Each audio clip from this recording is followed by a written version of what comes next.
यही कारण है पहलगाम में जो हुआ है ना, यही कारण है जो कर रहे हो यहाँ पे जो किया था ना अभी कन्नड़ा कन्नड़ा, यही कारण है पहलगाम में जो हुआ है ना, यही कारण है जो कर रहे हो यहाँ पे जो किया था ना अभी कन्नड़ा कन्नड़ा. ಕನ್ನಡ ಹಾಡು ಹೇಳಿ ಅಂತ ಕೇಳಿದ್ದ ಕನ್ನಡಿಗರನ್ನ ಭಯೋತ್ಪಾದಕರಿಗೆ ಮತ್ತು ಗೂಂಡಾಗಳಿಗೆ ಹೋಲಿಸಿದಂತಹ ಬಾಲಿವುಡ್ನ ಗಾಯಕ ಸೋನು ನಿಗಮ್ ಅವರು ಕೊನೆಗೂ ಕನ್ನಡಿಗರ ಕ್ಷಮೆಯನ್ನು ಕೇಳಿದ್ದಾರೆ. ಅವರು ಕ್ಷಮೆಯನ್ನು ಕೇಳೋದಕ್ಕೆ ಕಾರಣವಾಗಿದ್ದು ಕನ್ನಡಿಗರ ಆಕ್ರೋಶ, ಕನ್ನಡಿಗರ ಪ್ರತಿಭಟನೆ, ಜೊತೆಗೆ ಕನ್ನಡ ಚಿತ್ರರಂಗ ತೆಗೆದುಕೊಂಡಿದ್ದಂತಹ ನಿರ್ಧಾರ. ಕರ್ನಾಟಕ ರಕ್ಷಣಾ ವೇದಿಕೆಯ ಮುಖಂಡರು ಮತ್ತು ಕಾರ್ಯಕರ್ತರು ನಿನ್ನೆ ಫ್ರೀಡಂ ಪಾರ್ಕ್ನಲ್ಲಿ ಇದೇ ವಿಚಾರವಾಗಿ ಪ್ರತಿಭಟನೆಯನ್ನು ನಡೆಸಿದರು. ಸೋನು ನಿಗಮ್ ಅವ್ರನ್ನ ಬಂಧಿಸಬೇಕು ಅಂತಹ ಆಗ್ರಹಿಸ್ತಾ ಇದ್ರು. ಕರವೇ ಅಧ್ಯಕ್ಷರಾದಂತಹ ನಾರಾಯಣಗೌಡರು ಜೊತೆಗೆ ಕೆಲವು ಕಲಾವಿದರು ಕೂಡ ಈ ಪ್ರತಿಭಟನೆಯಲ್ಲಿ ಭಾಗಿಯಾಗಿದ್ದರು. ಆ ಪ್ರತಿಭಟನೆಯಲ್ಲಿ ಭಾಗಿಯಾಗಿದ್ದವರು ಏನು ಹೇಳಿದ್ರು ಅನ್ನೋದನ್ನ ಒಂದ್ಸತಿ ನೋಡ್ಕೊಂಬರೋಣ ಬನ್ನಿ.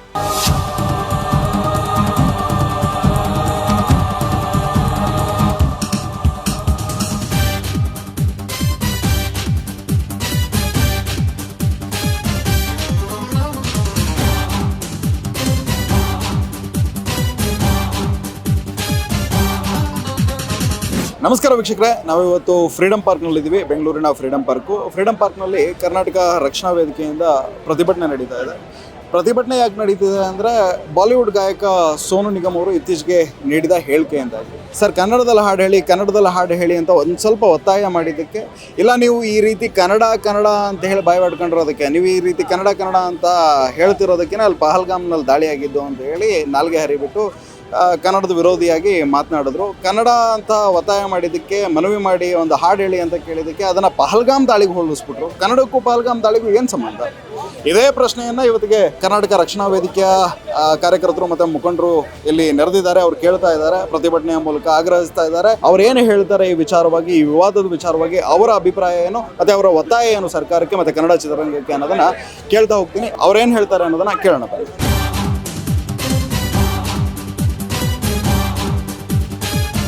ಕರ್ನಾಟಕ ರಕ್ಷಣಾ ವೇದಿಕೆಯ ಅಧ್ಯಕ್ಷರಾಗಿರುವಂತಹ ನಾರಾಯಣಗೌಡರು ಇದ್ದಾರೆ. ಅವ್ರನ್ನ ಮಾತನಾಡಿಸ್ತಾ ಹೋಗ್ತೀವಿ. ಸೋನು ನಿಗಮ್ ಅವರ ವಿರುದ್ಧ ಅವರ ಹೇಳಿಕೆಯನ್ನು ವಿರೋಧಿಸಿ ಅವ್ರನ್ನ ಬಂಧನಕ್ಕೊಳಪಡಿಸಬೇಕು ಅಂತ ಹೇಳಿ ಇವತ್ತು ಫ್ರೀಡಂ ಪಾರ್ಕ್ನಲ್ಲಿ ಪ್ರತಿಭಟನೆಯನ್ನು ನಡೆಸ್ತಾ ಇದ್ದಾರೆ. ಅವ್ರನ್ನೇ ಮಾತಾಡಿಸ್ತಾ ಹೋಗ್ತೀನಿ. ಸರ್, ಸೋನು ನಿಗಮ್ ಅವರ ಹೇಳಿಕೆಯನ್ನು ನೀವು ಯಾವ ರೀತಿ? ಸೋನು ನಿಗಮ್ ಆ ಹೇಳಿಕೆಯ ನಾನು ಅಷ್ಟೇ ಅಲ್ಲ, ಇಡೀ ಕರ್ನಾಟಕದ ಜನ ಖಂಡಿಸಬೇಕಾದಂಥ ವಿಚಾರ. ಈಗ ಬಾಲಿವುಡ್ಡು ಅವ್ರನ್ನ ಕೈ ಬಿಟ್ಟಾಗ ಅವ್ರನ್ನ ಕೈ ಹಿಡಿದಿದ್ದು ಕನ್ನಡ ಚಿತ್ರರಂಗ. ಅವರೆಲ್ಲೋ ಮಲಯಾಳಮಲ್ಲಿ ಬೇರೆ ಬೇರೆ ಭಾಷೆಯಲ್ಲಿ ಒಂದು ಹಾಡು ಹಾಡಿದ್ರೆ 75,000 1,00,000 ತಗೊಳ್ತಿದ್ದಂಥ ಸಂದರ್ಭಕ್ಕೆ ಕನ್ನಡ ನಿರ್ಮಾಪಕರು ಅವರಿಗೆ ಲಕ್ಷಗಟ್ಟಲೆ ಕೊಟ್ಟು ಕರ್ಕೊಂಬಂದು ಹಾಡಿಸ್ತಾ ಇದ್ರು. ಅದರ ಋಣ ಅನ್ನೋದು ಸೋನು ನಿಗಮ್ಗೆ ಇರಬೇಕಾಗಿತ್ತು. ನನಗೆ ಬೆಂಗಳೂರಲ್ಲಿ ಖಾಸಗಿ ಕಾಲೇಜಲ್ಲಿ ನಡೆದಂಥ ಒಂದು ಕಾರ್ಯಕ್ರಮದಲ್ಲಿ ಈಗ ಅಭಿಮಾನಿಗಳು ವ್ಯಕ್ತಪಡಿಸ್ತಾರೆ. ಯಾವುದೋ ಒಂದು ಕ್ರಿಕೆಟ್ ಆಡುವಾಗ ಸಿಕ್ಸ್ ಅಂತ ಕೂಗ್ತಾರೆ. ಏನು ಬ್ಯಾಟ್ ಎಸ್ಬಿಟ್ಟು ಬೈದ್ಬಿಟ್ಟು ಹೋಗ್ತೀರಾ ನೀವು? ಸಾಧ್ಯ ಇಲ್ವಲ್ಲ. ಹಾಗೆ ನೀನು ಕನ್ನಡದಲ್ಲಿ 100 ಸಿನಿಮಾದಲ್ಲಿ ಹಾಡಿದೀಯಾ, 900 ಹಾಡುಗಳು, 100 ಸಿನಿಮಾಗಳಲ್ಲಿ ಹಾಡಿದೀಯಾ. ಕನ್ನಡ ಹಾಡಿ. ಅವನು ಪ್ರಾರಂಭದಲ್ಲೇ ಕನ್ನಡ ಹಾಡಬೇಕಾಗಿತ್ತು. ಬರೀ ಹಿಂದಿ ಹಾಡುಗಳನ್ನೇ ಹಾಡ್ಕೊಂಡು ಬರ್ತಿದ್ದ ಕಾರಣ ಅಲ್ಲಿ 4-5 ಕನ್ನಡದ ಯುವಕರು ಕೂಗ್ತಾರೆ ಕನ್ನಡ ಹಾಡಿ ಅಂತ ಹೇಳಿ. ಆಡಬೇಕಾಗಿತ್ತು, ಇಲ್ಲ ಮೌನ ವಹಿಸ್ಬೋದಾಗಿತ್ತು ಮಾತುಗೆ. ಅದು ಬಿಟ್ಟು ಅಲ್ಲಿ ಆಡಿ ಅಂತ ಕೇಳಿದ್ದಕ್ಕೆ ಕಾಶ್ಮೀರದಲ್ಲಿ ನಡೆದಂಥ ಭಯೋತ್ಪಾದನೆ 26 ಜನ ಭಾರತೀಯರನ್ನ ಕೊಂದ್ರಲ್ಲ ಪಾಕಿಸ್ತಾನಿ ಉಗ್ರರು. ಆ ಭಯೋತ್ಪಾದನೆಗೆ ಹೋಲಿಕೆ ಮಾಡಿದ್ದು ಯಾಕೆ ಅನ್ನೋದು ಅರ್ಥನೇ ಆಗಿಲ್ಲ ನಮಗೆ. ಅದಕ್ಕೂ ಯಾಕೆ ಲಿಂಕ್ ಮಾಡಿದ್ರಿ? ಉದ್ದೇಶ ಏನಿ? ಕನ್ನಡ ಹಾಡಿ ಅಂತ ಕೇಳಿದ್ದಕ್ಕೆ ಕಾಶ್ಮೀರದ ಘಟನೆಯನ್ನು ಲಿಂಕ್ ಮಾಡಿದ್ದು ಯಾಕೆ? ಹಾಗಾಗಿ ಸೋನು ನಿಗಮು ಅವನೇನು ಹರೆ ಹುಚ್ಚಿನ ಅಂತ ನನಗೆ ಅನ್ನಿಸ್ತಾ ಇದೆ. ಅವನು ಸರಿಯಾದಾಗೆ ಆರೋಗ್ಯಕರವಾಗಿದ್ದಿದ್ರೆ ಬಹುಶಃ ಲಿಂಕ್ ಮಾಡ್ತಿರಲಿಲ್ಲ. ಕನ್ನಡಿಗರನ್ನು ಭಯೋತ್ಪಾದನೆ ಮಾಡ್ತಾಯಿದ್ದೀರಿ, ಭಯೋತ್ಪಾದಕರ ಥರ ವರ್ತಿಸ್ತಾ ಇದ್ದೀರಿ ಅಂತ ಆ ಕಾರ್ಯಕ್ರಮದಲ್ಲಿ ನೀನು ಮಾತಾಡಿದಾಗ ಯಾವ ಕನ್ನಡಿಗ ನಿಮ್ಮನ್ನು ಸಹಿಸಬೇಕು? ನಿಮಗಿಲ್ಲಿ ಒಳ್ಳೆ ಅವಕಾಶ ಕೊಟ್ಟು ಬೆಳೆಸಿ ಕರ್ನಾಟಕದಲ್ಲಿ ಲಕ್ಷಾಂತರ ಕನ್ನಡಿಗರು ನಿಮ್ಮ ಅಭಿಮಾನಿಗಳಾಗಿ ಕನ್ನಡ ಹಾಡನ್ನು ಕೇಳುವಾಗ ಆ ಋಣ ಅನ್ನೋದು ಹೇಗಿರಬೇಕು? ನಾನು ಎಲ್ಲ ಮಾಧ್ಯಮದಲ್ಲಿ ಹೇಳಿದೆ.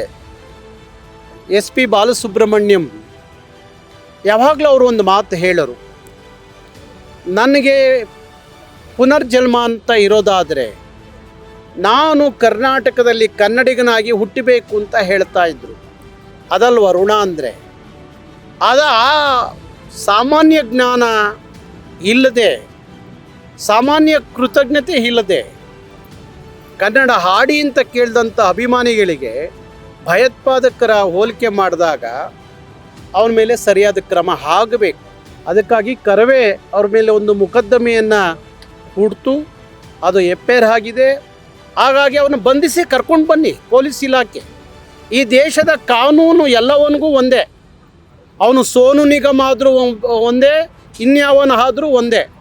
ಜೊತೆಗೆ ಇದರಲ್ಲಿ ಚಿತ್ರರಂಗನೂ ಮುಖ್ಯ ಪಾತ್ರ ವಹಿಸಬೇಕಾಗಿದೆ ಸರ್. ಯಾಕಂದರೆ ಈ ಪರಭಾಷಿಕ ಗಾಯಕರು ಇವರೆಲ್ಲರೂ ಪ್ರಚಲಿತಕ್ಕೆ ಬರೋದು, ಪ್ರಚಾರ ಪಡ್ಕೊಳ್ಳೋದು ಇಲ್ಲಿನ ಸಂಗೀತ ನಿರ್ದೇಶಕರು, ಇಲ್ಲಿನ ನಿರ್ದೇಶಕರು, ನಿರ್ಮಾಪಕರುಗಳು ಇವ್ರುಗಳು ಅವಕಾಶ ಕೊಟ್ಟಾಗ. ಆ ಕಾರಣಕ್ಕೆ ಆತ 900 ಹಾಡುಗಳನ್ನ ಹಾಡೋಕ್ಕೆ ಸಾಧ್ಯ ಆಯಿತು. ಇವತ್ತಿಗೆ ನಮ್ಮ ಕನ್ನಡಿಗರಿಗೆ ಇಲ್ಲಿ ಬಂದು ಯಾವುದೋ ಒಂದು ವೇದಿಕೆಯಲ್ಲಿ ನಿಂತ್ಕೊಂಡು ಹಿಂಗೆ ಮಾತಾಡೋಕ್ಕೆ ಸಾಧ್ಯ ಆಗಿದ್ದಲ್ವ. ಸೊ ಅದರ ಬಗ್ಗೆ ಏನು ಹೇಳ್ತೀರಾ ಸರ್? ಯಾವ ರೀತಿಯ ನೋಡಿ, ನಮಗೆ ಅರ್ಥ ಆಗಬೇಕು, ನಮ್ಮನ್ನ ಚಲನಚಿತ್ರ ಗಣ್ಯರಿಗೆ ಅರ್ಥ ಆಗಬೇಕು. ಯಾರನ್ನೋ ಪ್ರತಿಷ್ಠೆ ಅಂತ ಅನ್ಕೋಬೇಡಿ. ಹೊರಗಡೆಯವರು ಬಂದು ಕನ್ನಡ ಸಿನಿಮಾಗಳೆಲ್ಲ ಆಡ್ದಷ್ಟೇ ಭಾರೀ ಸಿನಿಮಾದ ಬೆಳವಣಿಗೆ ಮತ್ತು ಪ್ರತಿಷ್ಠೆ ಅಂತ ಅನ್ಕೊಂಡ್ಬಿಟ್ಟು ಸಾವಿರಾರು ಹಾಡುಗಳನ್ನು ಆಡಿಸಿ ಕೈ ತುಂಬ ಹಣ ಕೊಟ್ಟು ಇವತ್ತು ಸೋನು ನಿಗಮ್ ಅಂತವರು ಕನ್ನಡಿಗರನ್ನ ಕೆರಳಿಸುವಾಗ, ಕೆಣಕುವಾಗ, ಅವರ ಸ್ವಾಭಿಮಾನದ ಬಗ್ಗೆ ಮಾತಾಡುವಾಗ ಅದಕ್ಕೆ ಯಾರು ಕಾರಣ ಅಂದರೆ ಇವರೇ ಹಾಕ್ತಾರೆ. ಯಾಕೆಂದರೆ ಕನ್ನಡದಲ್ಲಿ ಪ್ರತಿಭೆಗಳು ಈಗ ಅಗಾಧವಾದ ಪ್ರತಿಭೆಗಳಿದ್ದಾವೆ, ಅವ್ರಿಗೆ ಅವಕಾಶ ಕೊಡಬೇಕಾಗಿತ್ತು. ನನಗೆ ನಿನ್ನೆ ಒಬ್ಬರು ನಿರ್ದೇಶಕರು ಹೇಳ್ತಾ ಇದ್ರು, ಸಿನಿಮಾ ನಿರ್ದೇಶಕರು ರಾಜೇಂದ್ರ ಸಿಂಗ್ ಬಾಬೆ ಹೇಳ್ತಾ ಇದ್ರು, ಮಲಯಾಳಮಲ್ಲಿ ಹಾಡುವಾಗ 75,000 ರೂಪಾಯಿ ಕೊಡೋರು ನಮ್ಮ ಕನ್ನಡ ನಿರ್ಮಾಪಕರು ಹೋಗಿ ಅವರಿಗೆ 4 ಲಕ್ಷ ಫಿಕ್ಸ್ ಮಾಡಿ ಕರ್ಕೊಂಬಂದರು. ಅವನು ಕೊಟ್ಟ ಕೊಡುಗೆ ಏನಪ್ಪ ಅಂದರೆ ಕನ್ನಡಿಗರನ್ನ ಭಯೋತ್ಪಾದಕರಿಗೆ ಹೋಲಿಸಿದ್ದು. ಹಾಗಾಗಿ ನಮಗೆ ಮೊದಲು ಬುದ್ಧಿ ಇರಬೇಕು ಅನ್ನೋ ಮಾತನ್ನ ರಾಜೇಂದ್ರ ಸಿಂಗ್ ಬಾಬು ಹೇಳ್ತಾ ಇದ್ರು. ಜೀವ ಕನ್ನಡ, ದೇಹ ಕನ್ನಡ, ಬಾಳು ಕನ್ನಡ ನನ್ನದೆಂದೋನೆ ಬ್ರಹ್ಮನಿದ್ದರೆ ಕಲಿಯುತ್ತಿದ್ದರೆ ಸಹಿಸು ನೀನಲ್ಲ. ಕೆಂಪು ಹಳದಿ ಬಾವುಟಕ್ಕೆ ನೀನೆ ತಾನೇ ಬಾಹುದಂಡ, ನಿನ್ನ ಯುದ್ಧ ಸತ್ಯ ಶುದ್ಧ ನಡೆಸೋಲಿಲ್ಲ. ನಮ್ಮ ಜೊತೆ ಕನ್ನಡದ ಹಿರಿಯ ನಿರ್ದೇಶಕರಾದಂತಹ ಸಾಯಿ ಪ್ರಕಾಶ್ ಸರ್ ಇದ್ದಾರೆ. ಅವರು ಕೂಡ ಇವತ್ತು ಕರವೇ ಪ್ರತಿಭಟನೆಯಲ್ಲಿ ಭಾಗಿಯಾಗಿದ್ದರು. ಅವರನ್ನೇ ಕೇಳೋಣ. ಸರ್, ಈ ರೀತಿ ಒಬ್ಬ ಗಾಯಕ, ಅದು ಕನ್ನಡದಲ್ಲಿ 900 ಹಾಡುಗಳನ್ನು ಹಾಡೋಕ್ಕೆ ಅವಕಾಶ ಸಿಕ್ಕಂತಹ ಗಾಯಕ, ಕನ್ನಡಿಗರು ಒಂದೆರಡು ಹಾಡು ಹೇಳಿ ಸರ್ ಕನ್ನಡದ್ದು ಅಂತ ಕನ್ನಡದ ನೆಲದಲ್ಲೇ ಕೇಳಿದ್ರೆ, ಈ ರೀತಿ ಪಹಲ್ಗಾಮ್ ದಾಳಿಗೂ ಅದನ್ನು ಹೋಲಿಸೋದು ಎಷ್ಟರ ಮಟ್ಟಿಗೆ ಸರಿ? 100% ತಪ್ಪು ಅಂತ ಹೇಳಕ್ಕೆ ಇಷ್ಟಪಡ್ತೀನಿ. ಯಾಕಂದರೆ ನೀವು 900 ಹಾಡಿ ಒಂದು ಹಾಡು ಹಾಡಿ ಇಲ್ಲಿ ಯಾಕೆ ಬಂದೀಯ? ನೀನು ದುಡಿಯೋಕ್ಕೆ ಬಂದಿದ್ದೀಯ. ಆಮೇಲೆ ಕನ್ನಡಿಗರನ್ನು ರಂಜಿಸೋಕೆ ಅಲ್ವಾ? ಹೌದು. ಅಂಥ ಕರ್ನಾಟಕದಲ್ಲಿ ಕನ್ನಡ ಹಾಡಿ ಅಂತ ಕೇಳಿದ್ದಾರೆ ಹೊರತು ನಿಮ್ಮನ್ನೇನು ಅವಮಾನ ಮಾಡಿದ್ದಾರೆ, ನಿಮಗೇನು ಧಿಕ್ಕಾರ ಹಾಕಿದ್ದಾರೆ. ಯಾಕೆ ಅಷ್ಟು ಗೊಬ್ಬ ಅಂತ ನಾನು ಹೇಳಕ್ಕೆ ಇಷ್ಟಪಡ್ತೇನೆ. ಸಾಧನೆ ಮಾಡಿದ್ದು ಅಹಂಕಾರ ಇರ್ಬೋದು, ಸಾಧನೆ ಮಾಡೋಕ್ಕೋಸ್ಕರ. ಬಟ್ ಅವಮಾನ ಮಾಡಿದ್ದು ದುರಹಂಕಾರದಿಂದ ಮಾಡಿದ್ದಾನೆ. ಅದು ರಾಕ್ಷಸತ್ವ ಅಂತ ಹೇಳ್ಕೊಂಡು ನಾನು ಇಷ್ಟಪಡ್ತೀನಿ. ಇವತ್ತು ನಮ್ಮ ಚಾಂಬರ್ನಲ್ಲಿ ಸಭೆ ನಡೆಸ್ತಾ ಇದ್ದಾರೆ. ಆ ಸಭೆಯಲ್ಲಿ ಒಳ್ಳೆಯ ನಿರ್ಧಾರ ತಗೊಳ್ತಾರೆ. ಇಂಥವ್ರಿಗೆ ಕರ್ನಾಟಕದಲ್ಲಿ ಪ್ರವೇಶ ಇಲ್ಲದೆ ಮಾಡ್ತಾರೆ ಅಂತ ಅಂದ್ಕೊಂಡಿದ್ದೀನಿ. ಕೇವಲ ಚಲನಚಿತ್ರ ರಂಗ ಯಾವ ರೀತಿಯ ಕ್ರಮಗಳಾಗಬೇಕು ಅಂತ? ಇಷ್ಟು ಅವಮಾನ ಮಾಡಿದ ಮೇಲೆ ಅವ್ರಿಗೆ ಶಿಕ್ಷೆ ಆಗಲೇಬೇಕಲ್ವಾ? ಅವನು ಯಾವ ರೀತಿ ಅವಾಯ್ಡ್ ಮಾಡಬೇಕನ್ನೋದು ಒಂದಿರುತ್ತೆ. ಅದು ಶಿಕ್ಷೆ ಆಗೋ ಥರ ಸರ್ಕಾರ ತಗೋಬೇಕು. ಇವ್ರಿಗೆ ಯಾವ ರೀತಿ ಬುದ್ಧಿ ಹೇಳಬೇಕಂತ ನಮ್ಮ ಚಲನಚಿತ್ರರಂಗ ತಗೊಳುತ್ತೆ. ಅದರಲ್ಲೂ ಸರ್ಕಾರದವರು ತೀರ್ಮಾನ ಮಾಡಲಿ ಅಥವಾ ಜನಗಳು ತೀರ್ಮಾನ ಮಾಡಲಿ, ಅದಕ್ಕಿಂತ ಮುಖ್ಯವಾಗಿ ತೀರ್ಮಾನ ಮಾಡಬೇಕಾಗಿರೋದು ಸಂಗೀತ ನಿರ್ದೇಶಕರು ಮತ್ತು ಪ್ರೊಡ್ಯೂಸರ್ಗಳು ಅಲ್ವಾ? ಚಲನಚಿತ್ರರಂಗ, ಒಟ್ಟಾರೆಯಾಗಿ ಚಲನಚಿತ್ರರಂಗ. ಸೊ ಆ ರೀತಿಯ ಕ್ರಮಗಳು ಆಗುತ್ತೆ ಅನ್ಸುತ್ತೆ ಸರ್ ನಿಮಗೆ? ನನ್ನ ನಂಬಿಕೆ ಇದೆ. ಎಲ್ಲ ಕನ್ನಡದವರೇ ಅಲ್ವಾ? ನಿರ್ಮಾಪಕರು ಕನ್ನಡದವರೇ, ನಿರ್ದೇಶಕರು ಕನ್ನಡದವರೇ, ಕಲಾವಿದರು ಕನ್ನಡದವರೇ, ಎಲ್ಲ ಕನ್ನಡದವರೇ ಇದ್ದಾರೆ.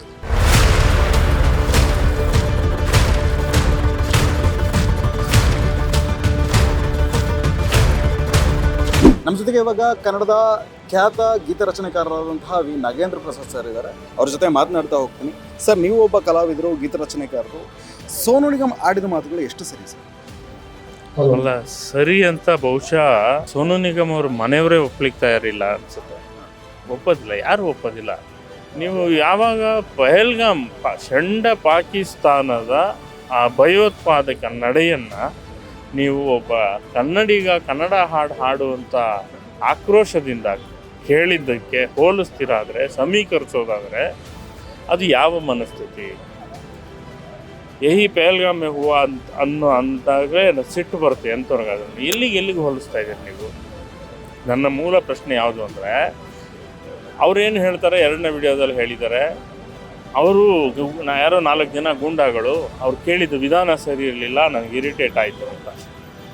ಸರಿ, ಅವ್ರೇನು ಕೇಳಿದ್ರು? ಕನ್ನಡ ಅಂತ ಕೇಳಿದ್ರು. ಅವರು ಹಾಗೆ ಗೂಂಡಾ ರೀತಿಯ ವರ್ತನೆನೇ ಮಾಡಿದ್ದಾರೆ ಅಂದ್ಕೊಂಡ್ರು ಕೂಡ, ಹಾಗೆ ಮಾಡಬೇಕಾದ ಪ್ರಮೇಯ ಏನು ಅವರಿಗೆ? ನೀವು ಹಾಡಿಲ್ಲ, ಹೌದಲ್ವಾ? ಕನ್ನಡ ಹಾಡಿಲ್ಲ, ನೀವು ಹಾಡದೇ ಇರುವ ಕಾರಣಕ್ಕೆ ಅವರು ಬಂದು ಕೇಳಬೇಕಾಯ್ತು, ಅವ್ರು ಹಾಗೆ ಕೇಳಬೇಕಾಯ್ತು.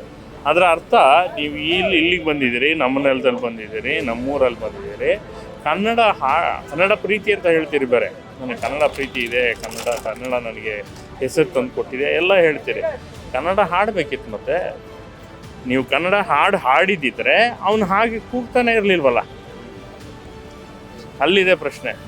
ಹಾಗಾಗಿ ಮೊದಲನೇ ಅಪರಾಧ ಅದು. ಎರಡನೇದು, ನೀವು ಪಹಲ್ಗಾಮ್ ಹೋಲಿಸಿದ್ದಿದೆಯಲ್ಲ, ಅದು ಕನ್ನಡ ಮಾತ್ರ ಅಲ್ಲ. ನೀವು ಯೋಚನೆ ಮಾಡಿ, ಯಾವುದೇ ಭಾಷೆಯ ಯಾವುದೇ ವ್ಯಕ್ತಿಯನ್ನು ಯಾವುದೇ ವ್ಯಕ್ತಿಗೆ ನೀವು ಯಾವುದೇ ಘಟನೆಗೆ ಪಹಲ್ಗಾಮ್ನ ಹೋಲಿಸ್ತೀರಾದರೆ ಅದು ಎಷ್ಟು ದೊಡ್ಡ ತಪ್ಪು. ಮುಂದಿನ ದಿನಗಳಲ್ಲಿ ಇದನ್ನು ರೂಢಿ ಮಾಡ್ಕೋತಾರೆ, ವೇದಿಕೆಯಲ್ಲಿ ನಾನು ಏನು ಮಾತಾಡಿದ್ರು ನಡೆಯುತ್ತೆ ಅಂತ. ಅದು ಹಂಗಾಗಲ್ಲ. ಸೋನು ನಿಗಮ್ ಅವರು ಪಶ್ಚಾತ್ತಾಪ ಆಗಬೇಕು, ಅವ್ರು ಅರ್ಥ ಮಾಡ್ಕೋಬೇಕು. ನಾನೇನು ಹೇಳಿದೆ, ಪಹಲ್ಗಾಮ್ಗೆ ಯಾಕಪ್ಪ ಹೋಲಿಸಿದೆ ಅಂತ ತಾವೇ ಕೂತು 10 ನಿಮಿಷ ಯೋಚನೆ ಮಾಡಿದ್ರೆ ಬರುತ್ತೆ. ಮತ್ತು ಎಲ್ಲ ಅಹಮ್ಮನ್ನು ಬಿಟ್ಟು ಯೋಚನೆ ಮಾಡಬೇಕು. ನಾನು ಸೋನು ನಿಗಮ್, ನಾನು ಇದು ಅನ್ನುವ ಅಹಮ್ ಏನಾದರೂ ಇದ್ದರೆ ಅದನ್ನು ಪಕ್ಕಕ್ಕಿಟ್ಟು ಯೋಚನೆ ಮಾಡಿದ್ರೆ ಖಂಡಿತ ಅವ್ರಿಗೂ ಪಶ್ಚಾತ್ತಾಪ ಆಗಬೇಕು ಮತ್ತು ಕನ್ನಡಿಗರ ಕ್ಷಮೆ ಕೇಳಬೇಕು. ಸರ್, ಇನ್ನೊಂದೇನು ಅಂದರೆ, ಇದೊಂದು ಥರದ ಮನಸ್ಥಿತಿ ಸರ್. ಈಗ ಸೋನು ನಿಗಮ್ ಹೇಳಿದ್ದಾಗಿರ್ಬೋದು, ಅಥವಾ ಇತ್ತೀಚೆಗೆ ಆ ವಿಂಗ್ ಕಮಾಂಡರ್ ಆ ವ್ಯಕ್ತಿ ಒಂದು ಬೀದಿ ಜಗಳ, ಅದು ಒಂದು ಯಾವುದೋ ಡಿಕ್ಕೆ ಆಗಿದ್ದಕ್ಕೆ ಬೀದಿ ಜಗಳ ಶುರುವಾಗಿದೆ. ಅದನ್ನು ಭಾಷಾ ಸಮರಕ್ಕೆ ತಗೊಂಡು ಹೋಗಿ ನಿಲ್ಲಿಸ್ತಾರೆ. ಅದಕ್ಕೆ ಮಾಧ್ಯಮಗಳು ಕೂಡ, ನ್ಯಾಷನಲ್ ಮೀಡಿಯಾಗಳು ಕೂಡ ಅದಕ್ಕೆ ಅದೇ ರೀತಿಯ ಕವರೇಜ್ ಕೊಡುತ್ತೆ, ಸತ್ಯ ಗೊತ್ತಾಗೋವರೆಗೂ. ಸೊ ಈ ಥರದ ಪರಿಸ್ಥಿತಿ ಇದ್ದಾಗ, ಅಂದರೆ ಒಬ್ಬ ಆಟೋ ಡ್ರೈವರಿಂದ ಹಿಡ್ಕೊಂಡು ಕನ್ನಡದ ಪರವಾಗಿ ಮಾತನಾಡೋ ಪ್ರತಿಯೊಬ್ಬರನ್ನು ವಿಲನೈಸ್ ಮಾಡುವಂತಹ ಪರಿಸ್ಥಿತಿ ನಿರ್ಮಾಣ ಆಗಿರುವಂಥದ್ದು. ಸೊ ಇದೊಂದು ಮನಸ್ಥಿತಿ, ಇದೊಂದು ವಿಚಾರಧಾರೆ ಸರ್. ಇದ್ರ ಬಗ್ಗೆ ಏನು ಹೇಳ್ತೀರಿ? ಇಲ್ಲ, ಇದು ಮೊದಲಿಂದಲೂ ಇದೆ. ಆಮೇಲೆ ಇದೊಂದಕ್ಕೆ ಅಲ್ಲ, ಇತ್ತೀಚೆಗೆ ನಡೆದ ಬೆಳಗಾವಿ ನಿಪ್ಪಾಣಿ ಬಸ್ ನಿರ್ವಾಹಕನ ವಿಚಾರ ಎಲ್ಲವೂ ಕೂಡ ಭಾಷೆಗೆ ತಳುಕು ಹಾಕೊಂಡಂಥ ವಿಚಾರಗಳು. ಈಗ ಈ ಥರದ್ದು, ಮತ್ತು ನೀವು ಹೇಳಿದಾಗೆ ನ್ಯಾಷನಲ್ ಕವರೇಜ್ ಇದೆಯಲ್ಲ, ಅವ್ರೆಲ್ರಿಗೂ ಏನು ಮನಸ್ಥಿತಿ ಇದೆ ಅಂದರೆ, ಕನ್ನಡ ಧ್ವನಿಗಳು ಇಲ್ಲಿ ನಮ್ಮನ್ನು ಹೊಡಿತಾರೆ, ಅಟ್ರಾಸಿಟಿ ಅನ್ನೋ ರೀತಿ ಬಿಂಬಿಸ್ತಿದ್ದಾರೆ. ನಾನೇ ನೋಡಿದ್ದೀನಲ್ಲ ನ್ಯಾಷನಲ್ ಮೀಡಿಯಾಗಳಲ್ಲಿ. ಅದು ಫಸ್ಟು ದೂರ ಆಗಬೇಕು. ನಾವು ನಮ್ಮ ಅಸ್ತಿತ್ವದ ಉಳಿವಿಗಾಗಿ ಮಾಡಿಕೊಳ್ಳುವಂಥದ್ದನ್ನು ನೀವು ಅಟ್ರಾಸಿಟಿ ಅಂತ ಅಂದ್ಬಿಟ್ರೆ ತಪ್ಪಾಗುತ್ತೆ ಅನ್ನೋದು ಅರ್ಥ ಮಾಡಿಸ್ಬೇಕು. ಇವಾಗ ಇದು ಕೂಡ ಅಷ್ಟೇ. ಇವಾಗ ಸೋನು ನಿಗಮನ್ನು ನಾವು ಕಂಪ್ಲೇಂಟ್ ಕೊಟ್ಟಿದ್ದೀವಿ, ಕಾನೂನು ಸಂವಿಧಾನದ ಮೂಲಕ ತಾನೇ ಇದ್ದೀವಿ, ಸಂವಿಧಾನದ ಜೊತೆ ತಾನೇ ಇದ್ದೀವಿ, ಚೌಕಟ್ಟಿನಲ್ಲಿ ಇದ್ದೀವಲ್ವ. ಯಾರಿಗೇ ಆದರೂ ಒಂದು ಪೊಲೀಸ್ ಕಂಪ್ಲೇಂಟ್ ಆದ ತಕ್ಷಣ ಅವನನ್ನು ಬಂಧಿಸೋದು ಸಹಜವಾಗಿ ನಡ್ಕೊಂಬಂದಂಥ ಕ್ರಿಯೆ. ಈಗ 24 ಗಂಟೆ ಮೇಲಾಗಿದೆ, ಎಲ್ಲಿಗೆ ಬಂದಿದೆ, ಏನು ನಡೀತಾ ಇದೆ? ಸೋನು ನಿಗಮ್ನ ಅರೆಸ್ಟ್ ಮಾಡಬೇಕು ಮತ್ತು ಆತ ಕ್ಷಮೆ ಕೊಡಬೇಕು, ಕನ್ನಡಿಗರಿಗೆ ಕ್ಷಮೆ ಕೊಡಬೇಕು. ಇಲ್ಲ, ಕನ್ನಡಿಗರೆಲ್ಲರೂ ಅಲ್ಲ, ಆ 4 ಜನ ಅಂದರೆ ಆ 4 ಜನಕ್ಕಾದರೂ ಕ್ಷಮೆ ಕೊಡಬೇಕು ನೀವು. ಯಾಕೆಂದರೆ ಅವ್ರು ಕೇಳಿದ್ದು ಕನ್ನಡ ಹಾಡಿ ಅಂತಲೇ ಹೊರತು, ಈ ಹಾಡ್ದಿದ್ರೆ ನಿನಗೆ ನಿಮ್ಮ ಪ್ಯಾಂಟ್ ಬಿಚ್ಚಿ ತೋರಿಸಿ ನಿಮ್ಗೆ ಗನ್ನಿಡ್ತೀವಿ ಅಂತ ಹೇಳಿಲ್ಲ ಅವರು ಕನ್ನಡ ಹಾಡಿ ಅಂತ ಕೇಳಿದ್ದಾರೆ. ಅದರಲ್ಲಿ ತಪ್ಪೇನು? ಕನ್ನಡ ಅಂತ ಅವ್ನು ಕೂಗಬೇಕಾದ್ರೆ ನೀವು ಕನ್ನಡ ಹಾಡಿಲ್ವಲ್ಲ, ಅದಕ್ಕೆ ಮುಂಚೆನೇ ಹಾಡ್ಬಿಟ್ಟಿದ್ರೆ ಕೇಳೋ ಪರಿಸ್ಥಿತಿನೇ ಇರ್ತಿರ್ಲಿಲ್ವಲ್ಲ. ಕನ್ನಡದ ನೆಲದಲ್ಲಿ ಸರ್ ಕನ್ನಡ ಹಾಡಿ ಅಂತ ಹೇಳಿ ಕೇಳಬೇಕಾಗಿರುವಂತಹ ಅನಿವಾರ್ಯತೆ ಬಂದಿರೋದನ್ನ ನೋಡಿದ್ರೆ ಏನನ್ಸುತ್ತೆ? ಇದು ನಮ್ಮ ಕರ್ಮ. ಯಾಕೆಂದರೆ ನಾವು ಮುಂಚೆಯಿಂದ ಸಾಕ್ಕೊಂಡು ಬಂದ್ಬಿಟ್ಟಿದ್ದೀವಿ ಕೆಲವನ್ನ. ನಾನು ಯೋಚನೆ ಮಾಡಿ, ತಮಿಳುನಾಡು, ತಮಿಳು ಸಿನಿಮಾ, ತಮಿಳು ಹಾಡು ಎಲ್ಲವೂ ತಮಿಳುನಾಡಿನಲ್ಲಿ ತಮಿಳು ಹಾಡಿಗೆ ತಮಿಳು ಹಾಡೇ ಪೈಪೋಟಿ, ತಮಿಳು ಸಿನಿಮಾಗೆ ತಮಿಳು ಸಿನಿಮಾನೇ ಪೈಪೋಟಿ, ಆಂಧ್ರ ತೆಲಂಗಾಣದಲ್ಲಿ ತೆಲುಗುಗೆ ತೆಲುಗುನೇ ಪೈಪೋಟಿ, ಕೇರಳದಲ್ಲಿ ಮಲಯಾಳಂಗೆ ಮಲಯಾಳಮೇ ಪೈಪೋಟಿ. ಕರ್ನಾಟಕದಲ್ಲಿ ಮಾತ್ರ ಹಿಂದಿ, ತೆಲುಗು, ತಮಿಳು, ಮಲಯಾಳಮ್ಮು, ಮರಾಠಿ ಈ ಎಲ್ಲ ಭಾಷೆಗಳ ಪೈಪೋಟಿಯ ಜೊತೆ ಒಂದು ಕನ್ನಡ ಸಿನಿಮಾ ಗೆಲ್ಲಬೇಕು, ಒಂದು ಕನ್ನಡ ಹಾಡು ಗೆಲ್ಲಬೇಕು. ಎಷ್ಟು ದೊಡ್ಡ ಚಾಲೆಂಜ್ ಇದೆ ನಮಗೆ, ಎಷ್ಟು ದೊಡ್ಡ ಸವಾಲಿನ ಜೊತೆ ಬದುಕ್ತಾ ಇದ್ವಿ ನಾವು ಅಲ್ವಾ? ಆಕ್ಚುಲಿ ನೀವು ಸರಿಯಾದ ಪ್ರಶ್ನೆನ ಕೇಳಿದ್ರೆ ಇದಕ್ಕೆ ನನ್ನ ಇನ್ನೊಂದು ಪ್ರಶ್ನೆನ ಸೇರಿಸಿ ನಿಮ್ಮನ್ನ ಕೇಳ್ತೀನಿ. ಒಂದೇ ಮಾತು ಏನು ಅಂದ್ರೆ, ನಮ್ಮ ಎಷ್ಟೋ ಜನ ಸ್ಥಳೀಯ ಕಲಾವಿದರು ನಮಗೆ ಅವಕಾಶ ಸಿಗ್ತಿಲ್ಲ ಅಂತ ಹೇಳಿ ಎಷ್ಟೋ ಸತಿ ಹೇಳ್ತಾ ಇರ್ತಾರೆ. ತುಂಬಾ ಸತಿ ಆ ಮಾತುಗಳು ಚರ್ಚೆಗೆ ಬರುತ್ತೆ, ಮುನ್ನೆಲೆಗೆ ಬರುತ್ತೆ. ನಮ್ಮ ಕನ್ನಡದ ಕಲಾವಿದರಿಗೆ, ಸ್ಥಳೀಯ ಕಲಾವಿದರಿಗೆ ಇಂಡಸ್ಟ್ರಿನಲ್ಲಿ ಅವಕಾಶ ಸಿಗ್ತಾ ಇಲ್ಲ ಅಂತ ಹೇಳಿ. ಅಂತ ಟೈಮಲ್ಲಿ ಒಬ್ಬ ಪರಭಾಷಿಕ ಕಲಾವಿದ, ಪರಭಾಷಿಕ ಗಾಯಕ ಇಷ್ಟೆಲ್ಲ ಸೊಕ್ಕು ತೋರಿಸುವಂತ ಮನುಷ್ಯ 900 ಹಾಡುಗಳನ್ನ ಹಾಡೋ ಅಷ್ಟು ಅವಕಾಶ ಸಿಗುತ್ತೆ ಅವನಿಗೆ. ಅಷ್ಟಾದ್ಮೇಲೆ ಇಷ್ಟು ದುರ್ವಂಕಾರ ತೋರಿಸ್ತಾನೆ. ಹೀಗಿರುವಾಗ ಆತನ ಮೇಲೆ ಯಾವ ಥರದ ಕ್ರಮ ಆಗಬೇಕು ಇಂಡಸ್ಟ್ರಿ ಕಡೆಯಿಂದ? ಯಾಕಂದರೆ ಈ ಥರದವರು ಪ್ರಚಾರಕ್ಕೆ ಬರೋದು, ಪ್ರಚಲಿತ ಆಗೋದು ಎಲ್ಲವೂ ಆಗೋದು ಇಂಡಸ್ಟ್ರಿಯಿಂದ, ನಿರ್ಮಾಪಕರಿಂದ ಆಗಿರ್ಬೋದು, ನಿರ್ದೇಶಕರಿಂದ ಆಗಿರ್ಬೋದು, ಸಂಗೀತ ನಿರ್ದೇಶಕರಿಂದ ಆಗಿರ್ಬೋದು. ಸೊ ಇಂಡಸ್ಟ್ರಿ ವತಿಯಿಂದ ಹೌದು, film chamber of commerce meeting ನಡೀತಾ ಇದೆ, ಒಂದು ನಿರ್ಧಾರ ಬರುತ್ತೆ. ಆದರೆ ಒಕ್ಕೊರಲಾಗಿ ಯಾವ ರೀತಿಯ ಒಂದು ನಿರ್ಧಾರಗಳು ಬರಬೇಕು, ಈ ಥರದ ಗಾಯಕರ ಮೇಲೆ ಯಾವ ಥರದ ಕ್ರಮಗಳಾಗಬೇಕು ಅಂತೀರಿ?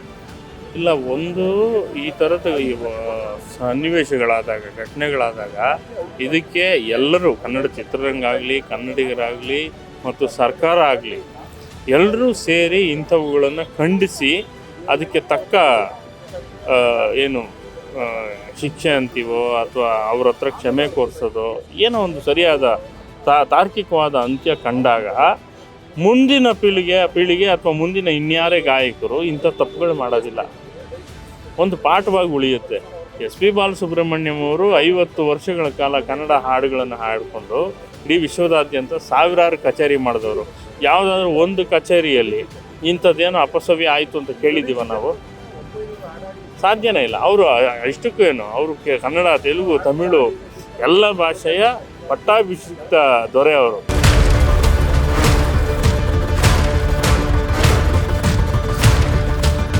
ವೇದ ಖ್ಯಾತಿಯ ಮೋಹನ್ ಅವರು ನಮ್ಮ ಜೊತೆಗಿದ್ದಾರೆ. ಮೋಹನ್ ಅವ್ರನ್ನ ಮಾತಾಡಿಸ್ತಾ ಹೋಗ್ತೀನಿ. ಸರ್, ಇವಾಗ ಒಂದು ಖಾಸಗಿ ಕಾರ್ಯಕ್ರಮದಲ್ಲಿ ಹಾಡು ಹೇಳಬೇಕಾದ್ರೆ ಕನ್ನಡ ಹಾಡು ಹೇಳಿ ಅಂತ ಅಂದಿದ್ದು ತಪ್ಪೇನೋ? ಅದನ್ನು ಪಹಲ್ಗಾಮ್ ದಾಳಿಗೆ ಹೋಲಿಸೋದು ಎಷ್ಟರ ಮಟ್ಟಿಗೆ ಸರಿ?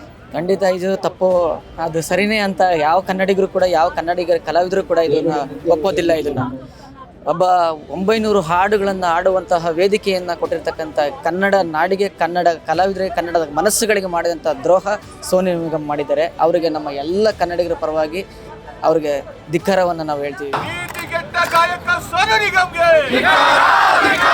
ಕನ್ನಡಿಗರನ್ನ ಕೆಟ್ಟದಾಗಿ ನಿಂದಿಸಿರುವ ಸೋನು ನಿಗಮ್ಗೆ, ಕನ್ನಡದ ಬಗ್ಗೆ ಗೌರವವಿಲ್ಲದ ಸೋನು ನಿಗಮ್ಗೆ, ಕನ್ನಡಿಗರನ್ನ ಭಯೋತ್ಪಾದಕರಿಗೆ ಹೋಲಿಸಿದ ಸೋನು ನಿಗಮ್ಗೆ. ನಮ್ಮ ಜೊತೆಗೆ ಇನ್ನೊಬ್ಬರು ಕಲಾವಿದರಾದಂತಹ ಕಡಬ್ಗೆರೆ ಮುನ್ರಾಜು ಸರ್ ಇದ್ದಾರೆ. ಸರ್, 900 ಹಾಡುಗಳನ್ನ ಹಾಡಿರುವಂತಹ ಒಬ್ಬ ಕಲಾವಿದ ಕರ್ನಾಟಕದಲ್ಲಿ ಅಷ್ಟೆಲ್ಲ ಅವಕಾಶಗಳು ಸಿಕ್ಕಿದೆ ಆತನಿಗೆ. ಸೊ ಆತ ಕನ್ನಡಿಗರ ವಿಚಾರದಲ್ಲಿ ಈ ರೀತಿ ನಡ್ಕೊಳ್ಳೋದು ಎಷ್ಟರ ಮಟ್ಟಿಗೆ ಸರಿ? ತಾವು ಒಬ್ಬ ಕಲಾವಿದರಾಗಿ ಹೇಳಿದ್ರು. ಬಹುಶಃ ಸೋನು ನಿಗಮ್ ಭಾಳ ಸ್ವರಗಳನ್ನ, ತಾಳಗಳನ್ನು ಭಾಳ ಚೆನ್ನಾಗಿ ಹಾಡ್ತಾರೆ ಅಂತ ನಮ್ಮವ್ರು ಕರೆಸಿ 900 ಹಾಡು ಹಾಡಿಸಿದ್ದಾರೆ. ಬಹುಶಃ ಆ ಒಂದು ಅಪಶ್ರುತಿ, ಅಪತಾಳ ಇಲ್ಲೇ ಇದೆ ಅಂತ ಗೊತ್ತಾಗ್ತಿದೆ. ಅಪಶ್ರುತಿ, ಅಪತಾಳದ ಜೊತೆಗೆ ಭಾಷೆ ಬಗ್ಗೆ ಇರುವಂಥ ಕೀಳು ಭಾವನೆ ಇದೆಯಲ್ಲ, ಆ ಮನುಷ್ಯನ ಕೀಳುತನವನ್ನು ಎತ್ತಿ ತೋರಿಸ್ತಾ ಇದೆ. ಇಷ್ಟೇ ಹೇಳ್ಬೋದೇ ಹೊರತು ಯಾಕೆ ಇವ್ರನ್ನ ತುಂಬ ನಾವು ಮೇಲೆ ಕೂರಿಸ್ತಾ ಇದ್ದೀವಿ ಅಂತ ನಮಗಂತೂ ಗೊತ್ತಿಲ್ಲ. ನಾನು ಮೊದಲೇ ಹೇಳಿದಾಗೆ ಕನ್ನಡಿಗರು ಕಲೆಯನ್ನು ಗೌರವಿಸೋರು. ನಿಮಗೆ ಬೇರೆ ರಾಜ್ಯಗಳನ್ನು ಹೋಲಿಕೆ ಮಾಡಿದ್ರೆ ಕನ್ನಡಿಗರು ನೀವೆಲ್ಲ ಭಾಷೆಯಿಂದ ಬಂದಿರೋರು ಇಲ್ಲಿ ಬೆಳೆದಿದ್ದಾರೆ ಸರ್. ಇವರಿಂದನೇ ಕನ್ನಡಕ್ಕೆ ಪ್ರಪಂಚದಲ್ಲಿ ಮಾನ್ಯತೆ ಸಿಕ್ತು ಅಂತ ಹೇಳ್ತಾರಲ್ಲ. ಯಾರು ಇವರೆಲ್ಲ ಎಲ್ಲಿಂದ ಬಂದರು? 900 ಹಾಡಿದ ತಕ್ಷಣ ಸಾವಿರಾರು ಹಾಡದಂಥ, 4-5 ಸಾವಿರ ಹಾಡದಂಥ, 40 ಸಾವಿರ ಹಾಡದಂಥ SP ಸರ್ ಒಂದು ದಿನಕ್ಕೂ ಅಪಭ್ರಂಶ ಮಾತಾಡಲಿಲ್ಲ. ಭಾಷೆನ ಕಲಿತು ಹಾಡ್ತಾರೆ. ಕಲೆ ಇರಲಿ, ನಾವು ಸಂತೋಷ ಪಡ್ತೀವಿ. ಆದರೆ ನೀರು ಕೇಳಿದರೆ ಪಾನಕ ನೀಡುತ್ತಾರೆ ಇಲ್ಲಿ ಅನ್ನೋ ಮಾತಿದೆಯಲ್ಲ, ನಾನು ಯಾವಾಗಲೂ ಹೇಳ್ತಾ ಇರ್ತೀನಿ, ಬೆಳ್ಳಿ ತಟ್ಟೆಲಿಟ್ಟು ನಿಮಗೆ ಊಟ ಕೊಟ್ಟ ಮೇಲೆ, ಊಟ ತಿಂದಾದ ಮೇಲೆ ನೀವು ಈ ತಟ್ಟೆನಲ್ಲಿ ಉಚ್ಚೊಯ್ಯೋ ಕೆಲಸ ಮಾಡ್ತಿರಲ್ಲ, ನಿಮಗೆ ಯಾವುದರಲ್ಲಿ ಹೊಡಿಬೇಕು ಹೇಳಿ ಅಲ್ವಾ? ಕನ್ನಡಿಗರಿಗೇನು ಸ್ವಾಭಿಮಾನ ಇಲ್ವಾ? ನಿಮಗೆಷ್ಟು ಸ್ವಾಭಿಮಾನ ಇದೆಯೋ ಅವ್ರ ಹತ್ರಷ್ಟು ಸ್ವಾಭಿಮಾನ ಕನ್ನಡಿಗರಿಗಿದೆ. ನಾವು ಹೇಡಿಗಳಲ್ಲ, ನಮ್ಮಲ್ಲೇನು ಕಲೆ ಇಲ್ಲ ಅಂತಲ್ಲ, ಕಲೆ ನಮ್ಮಲ್ಲೂ ಇದೆ. ಆದರೆ ನಿಮ್ಮಲ್ಲಿ ಏನೋ ವಿಶೇಷತೆ ಇದೆ ಅಂತ ಬಳಸ್ಕೊಂಡಿರ್ತಾರೆ. ಹಾಗಂದ್ಬಿಟ್ಟು ನೀವು ನಮ್ಮನ್ನು ಕೆಣಕಿದ್ರೆ ನೀವು ಅನುಭವಿಸ್ಬೇಕಾಗತ್ತೆ ಅದನ್ನು. ಸೋನು ನಿಗಮ್ ಕನ್ನಡದ ನೆಲಕ್ಕೆ ಕಾಲಿಟ್ರೆ ಅಲ್ಲೇ ಅವನಿಗೆ ಬುದ್ಧಿ ಕಲಿಸುವಂತ ಕೆಲಸವನ್ನ ಕರವೇ ಮಾಡುತ್ತೆ. ವೀಕ್ಷಕರೇ, ಈಗ ನಮ್ಮೊಂದಿಗೆ ಮೋಹನ್ ಕೃಷ್ಣ ಅವರಿದ್ದಾರೆ, ಖ್ಯಾತ ಗಾಯಕರು ಕೂಡ.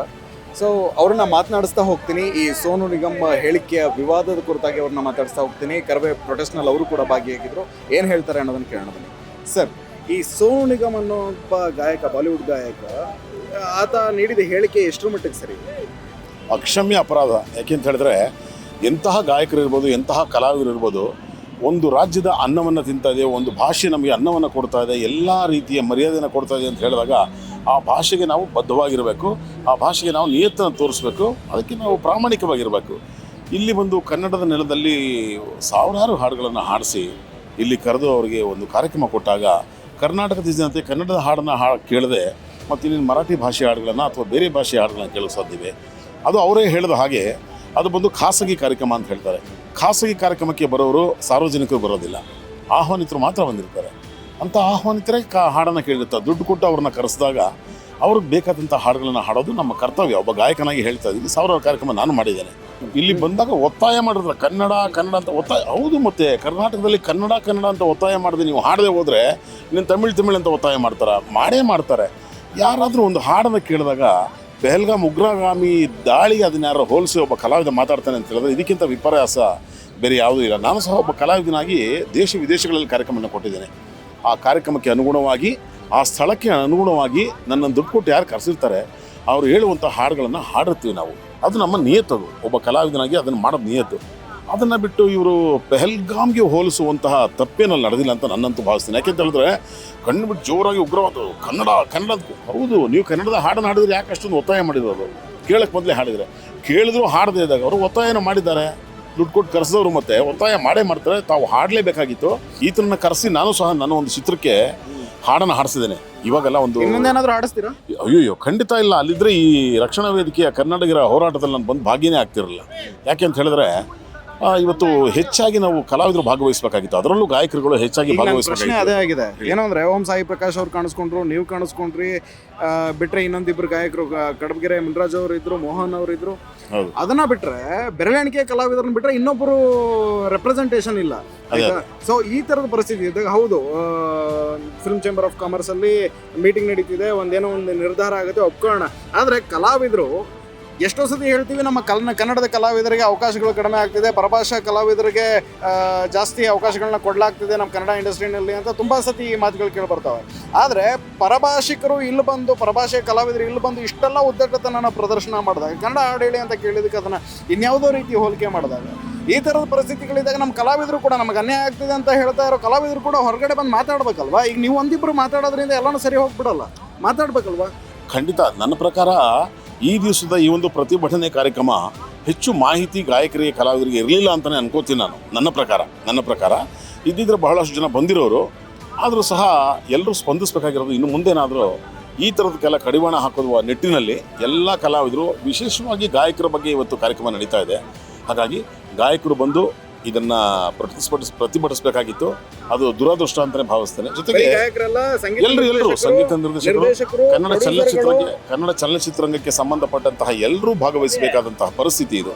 ಕರ್ನಾಟಕ ಚಲನಚಿತ್ರ ವಾಣಿಜ್ಯ ಮಂಡಳಿ ಸೋನು ನಿಗಮ್ ಅವರನ್ನ ನಿರ್ಬಂಧಿಸೋಕೆ ತೀರ್ಮಾನಿಸಿದ ಮೇಲೆ, ಹಾಗೆ ಕರ್ನಾಟಕ ರಕ್ಷಣಾ ವೇದಿಕೆ ಥರದ ಸಂಘಟನೆಗಳು ಅವರ ಮೇಲೆ ಸಿಡಿದೆದ್ದು ಆಕ್ರೋಶ ವ್ಯಕ್ತಪಡಿಸಿ ಪ್ರತಿಭಟನೆಯನ್ನು ನಡೆಸಿ ಬಂಧನಕ್ಕೆ ಆಗ್ರಹಿಸಿ FIR ಅನ್ನು ದಾಖಲಿಸಿ DG ಅವ್ರಿಗೂ ಮನವಿಯನ್ನು ನೀಡಾದ ಮೇಲೆ ಸೋನು ನಿಗಮ್ ಅವರು ತಮ್ಮ ಎಲ್ಲ ಒಣ ಪ್ರತಿಷ್ಠೆಗಳನ್ನ ಪಕ್ಕಕ್ಕಿಟ್ಟು ಕನ್ನಡಿಗರ ಕ್ಷಮೆಯನ್ನು ಕೇಳಿರುವಂಥದ್ದು. ಈಗ ಕೊನೆಗೂ ಅವರು ಕನ್ನಡಿಗರಿಗೆ ಮಣಿದಿದ್ದಾರೆ, ಕನ್ನಡಿಗರ ಆಕ್ರೋಶಕ್ಕೆ ಮಣಿದಿದ್ದಾರೆ. ಅವ್ರ ಮೇಲೆ ಕಾನೂನು ಕ್ರಮ ಜರುಗಿಸೋಕೆ ಪೊಲೀಸರು ಕೂಡ ಅವರಿಗೆ ನೋಟಿಸನ್ನು ಕಳಿಸಿರುವಂಥದ್ದು. ಮುಂದಿನ ಕ್ರಮ ಏನಾಗುತ್ತೆ ಅನ್ನೋದನ್ನು ಕಾದು ನೋಡಬೇಕಿದೆ.